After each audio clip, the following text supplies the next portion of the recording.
நாம் செய்கின்ற ஒவ்வொரு செயலுக்கும் எதிர்விளைவுகள் உண்டு. ஆண்டவர் சொன்னார் அல்லவா, லூக்கா 6வது அதிகாரத்தில் ஆண்டவர் சொன்னார், அளக்கின்ற அதே அளவுக்கு திருப்பி அளக்கப்படும். அளக்கின்ற அதே அளவுக்கு திருப்பி அளக்கப்படும். தமிழ்ல சொன்னால் உப்பு தின்னவன் தண்ணி குடிக்கணும், அவ்வளவுதான்.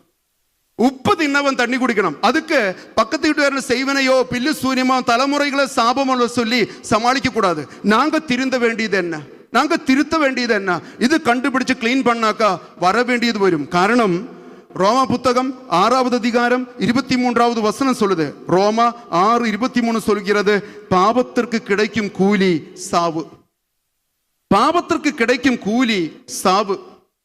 அது மட்டுமல்ல, ரோமா புத்தகம் 2வது அதிகாரம் 9வது வசனம் சொல்கிறது. ரோமா 2:9 சொல்கிறது, முதலில் யூதர்களுக்கும் பிறகு கிரேக்கர்களுக்கும், அதாவது தீமை செய்யும் எல்லா மனிதருக்கும் வேதனையும்